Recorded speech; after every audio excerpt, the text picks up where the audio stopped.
Check it out, guys. I got a safety recall notice from Ford. I feel kind of bad about that, and I'm going to go into why you should always trust your gut. And if you're new here, my name is Delane, and I post videos about travel, food, and other fun stuff too. And if that's your jam, take a look, watch. So I got an important safety recall. I purchased a 2016 Ford Escape in August of last year. I traded in my Toyota Prius.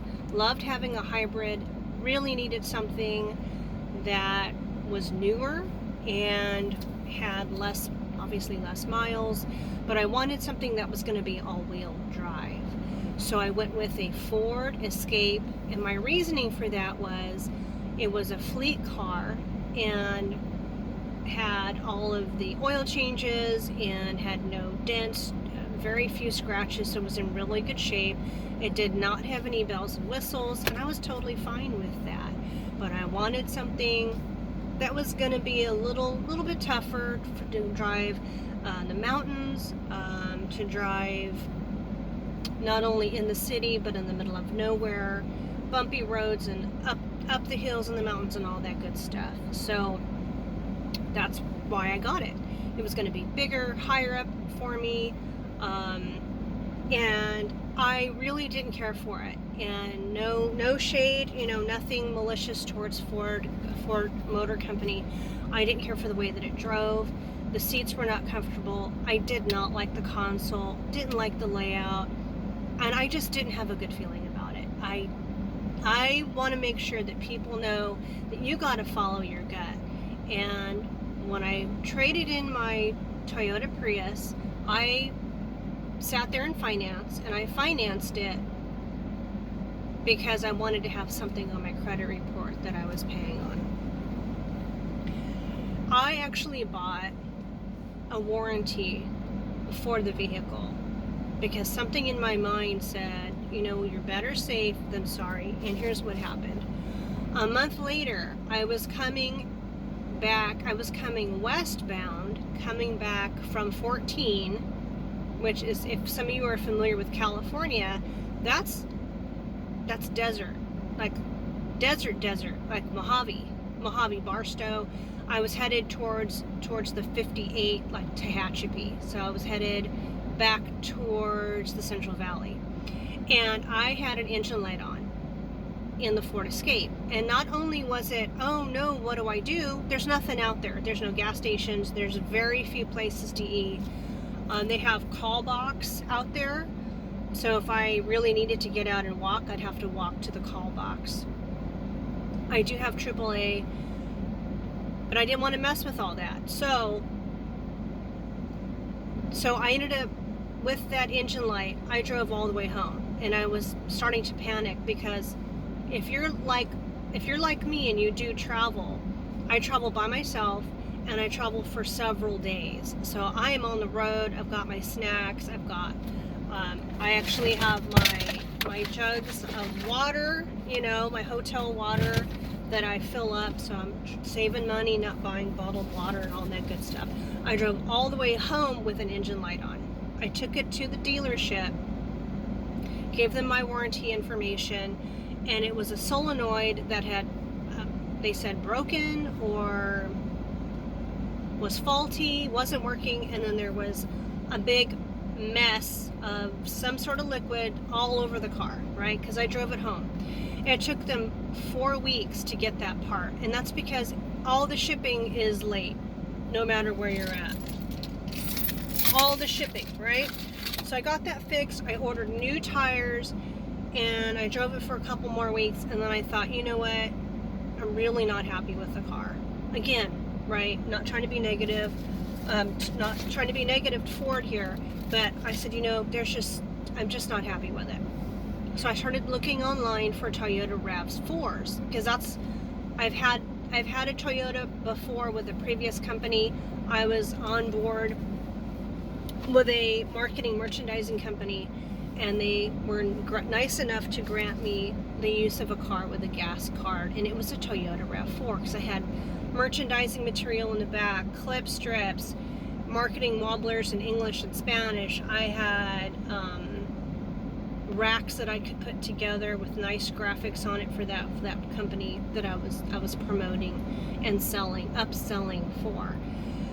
And I thought, you know, let me start taking a look at Toyota RAV4s. I took a look at a brand new one, and I was on a waiting list for a brand new Toyota RAV4. I was on a waiting list for almost a month and a half. I put down a $500 deposit, which I could, you know, I could, and I did. I was like, I want a new car. I want a new car. I don't want any problems on the road. I want a new car.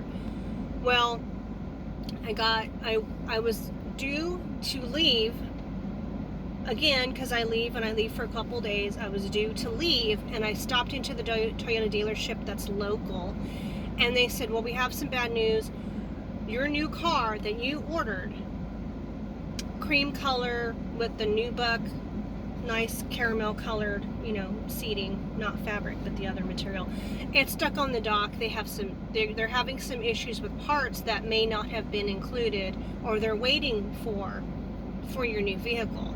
And at that point, I was starting to get understandably very frustrated, because I was in a car I didn't want to keep, didn't feel really safe in, didn't care for the way it drove. And if you're in a car a long time, you've got to be in love with that car to be comfortable in it and feel safe. And so then I started looking for a used Toyota RAV4, and I thought, all right, I'm going to take the advice I see on the internet. And the advice is that rich people buy a car.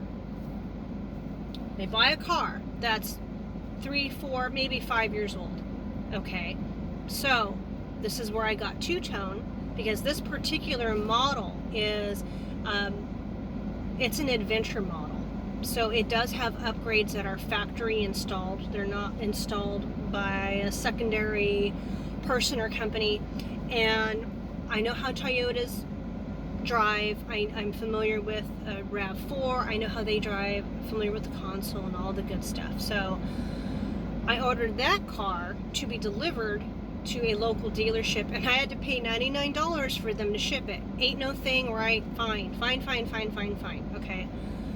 And that whole process went really, really, really smooth. But I just wanted to get on here, and I'm going to call the dealership where I traded my vehicles and let them know about this safety recall. Now, this safety recall, hold on, today's drink, hey.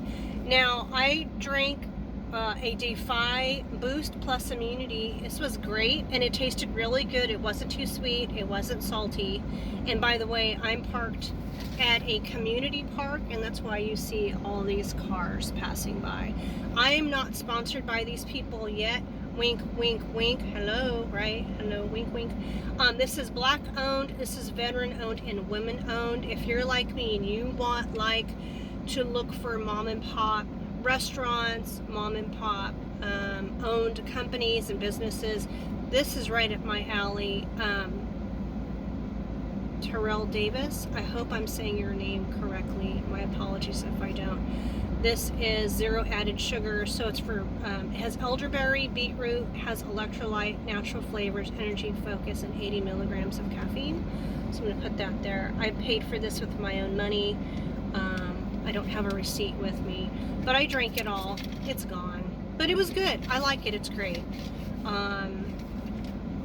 Formulated to increase your performance, output, shake before use, all the good stuff, right? I'll just show you some nutrition information there.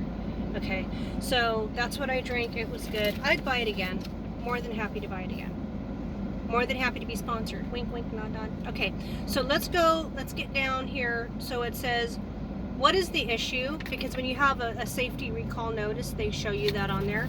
It says, on your vehicle, it may be possible the transmission shifter cable bushing is damaged or missing. Now, when I say I didn't care for the way that the Ford Escape drove, it was definitely a herky-jerky kind of movement. And I am not a car expert. I don't know how to work on cars. I don't know a lot about car parts. Okay, but it could, right? That could have been the transmission, could have been something else.